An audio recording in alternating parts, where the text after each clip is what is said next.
ہم نے رب کے حکموں کو توڑا، ہم نے پرواہ ہی نہیں کی. ہم سمجھے دنیا میں آئے ہیں تو ہماری دنیا ہے، آوارہ ہوں، خواہشات نفس کے مطابق زندگی گزاریں، آنکھیں بے حیائی میں لگی رہیں، سوچیں آوارگی میں لگی رہیں، کان نغمے سنتے رہے، زبان جھوٹ بکتی رہی، ظلم و جبر کا بازار گرم رکھا، عصمتیں عزتیں پامال کرتا رہا، لوگوں کا مال لوٹتا رہا، حق غصب کرتا رہا، کلیجے اور دل چیرتا رہا، لوگوں کو زخمی کرتا رہا، لوگوں کے جذبات سے کھیلتا رہا. پرواہ نہیں کی کہ یہ دنیا ہے، امتحان گاہ ہے، چند دنوں کے لیے آئے ہیں، اللہ کے حضور پیش ہونا ہے، عملوں کا حساب ہونا ہے. اب جب وہ دیکھیں گے کہ ہمارے ساتھ کیا ہونے والا ہے تو ان کے چہرے پہلے بگڑ جائیں گے. کیوں؟ وہ گمان کریں گے کہ ان کی ریڑھ کی ہڈی توڑ دی جائے گی.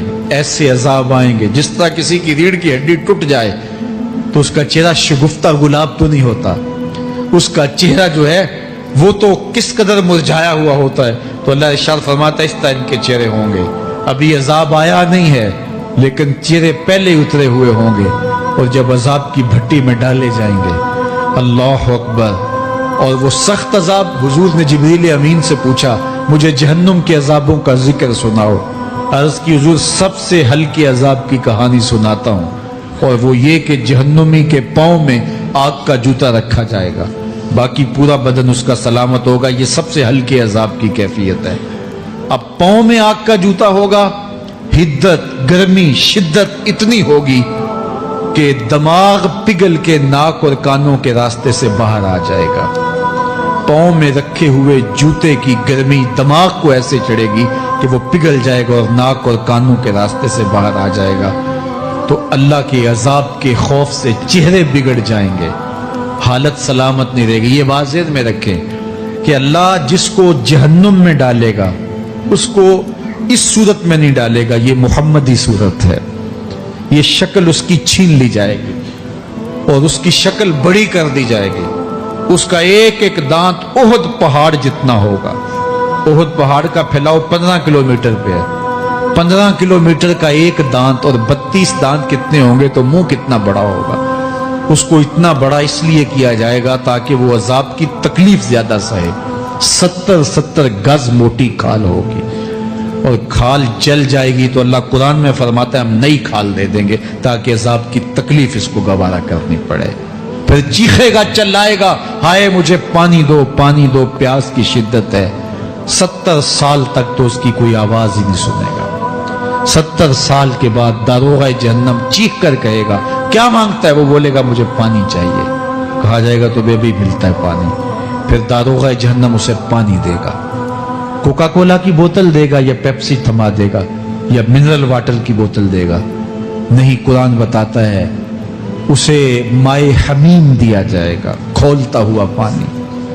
اور وہ اتنا گرم ہوگا جب پینے کے لیے چہرے کے قریب کرے گا اس سے اٹھتی ہوئی بھاپ کی وجہ سے چہرے کی کھال ادھڑ کے اس کے اندر گر پڑے گی، لیکن اس کے باوجود اس کو پینا پڑے گا.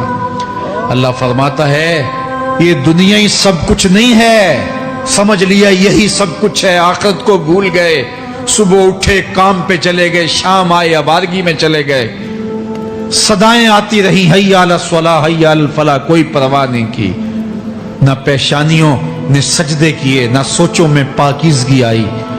زندگی یوں گزار کے چلے گئے. ایسے نہیں کہا ایک وہ ہوں گے جن کے چہرے شگفتہ گلاب ہوں گے، ایک وہ ہوں گے جن کے چہرے بگڑے ہوئے ہوں گے. اللہ اکبر. کلا اذا بلغت التراقی. یہ تو قیامت کا منظر ہے نا، قیامت سے قبل بھی ایک منظر ہے. اللہ اس منظر کو بھی بیان کر رہا ہے. کلا اذا بلغت التراقی.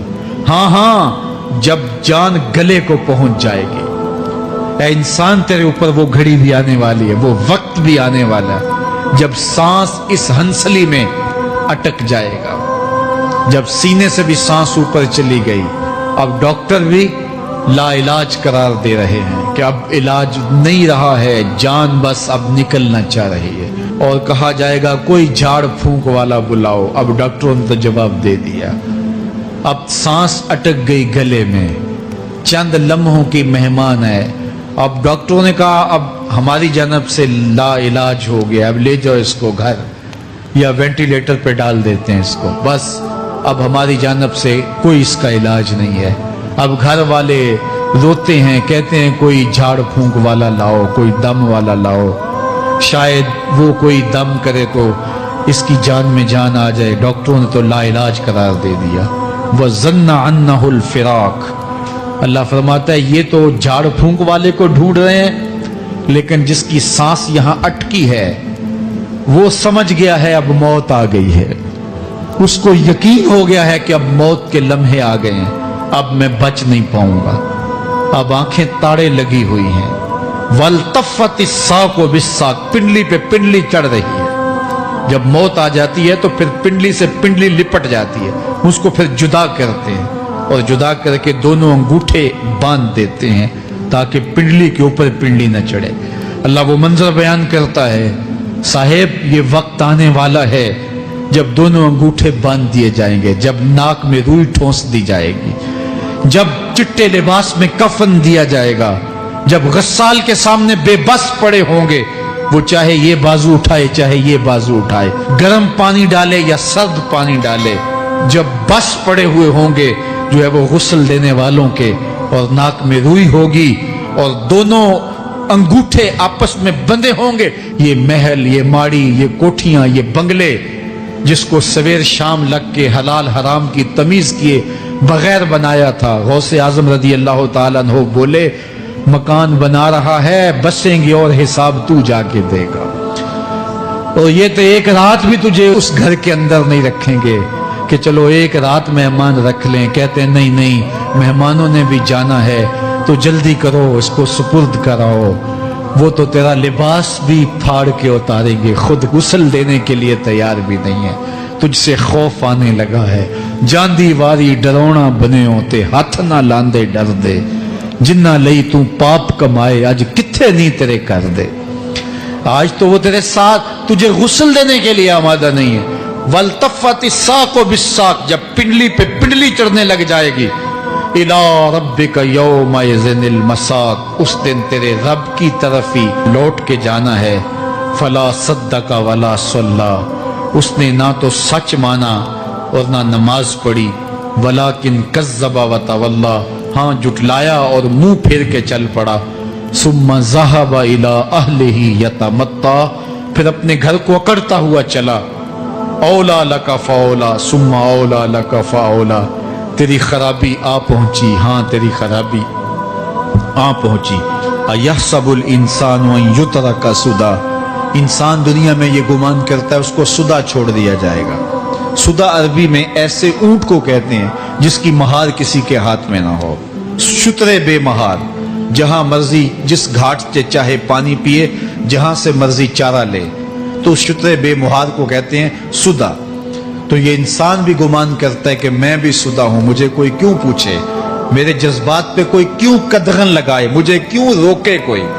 بالخصوص جوانی کے ایام کے اندر جوان کو بڑا ہوتا ہے کہ کوئی مجھے کیوں, وہ تو ماں باپ کے کہنے میں بھی نہیں آنا چاہتا. وہ کہتا ہے کیوں مجھے روکتے ہیں, میری جوانی ہے, میرے جذبات ہیں, مجھے آزادی سے جینے دو, کیوں میرے راستے میں رکاوٹ بنتے ہو, میں سدا ہوں. اللہ فرماتا ہے نہیں, ایک اونٹ تو سدا ہو سکتا ہے, جس کو میں نے اشرف المخلوقات بنایا ہے اس کو تو سدا نہیں چھوڑوں گا, اس کو تو پابند بناؤں گا حکام کا. اب وہ کہتا ہے کہ نہیں نہیں, یہ کیسے دوبارہ اٹھائے جائیں گے. اب دوبارہ وہی بات پھر آ گئی. الم یک نطفۃ من منی یمنی. اللہ فرماتا ہے ایک بوند تھی نا, پانی کا ایک قطرہ تھا جو رحم مادر میں رکھا گیا. ثم کان علقہ, پھر وہ پانی کا قطرہ لوتھڑا بنا. فخلق فسوی, پھر اللہ نے اسے پیدا فرمایا اور پھر ٹھیک ہموار کیا. فجعل منہ الزوجین الذکر والانثی, پھر اس سے وہ جوڑ بنائے, کوئی مرد بنایا کوئی عورت بنائی.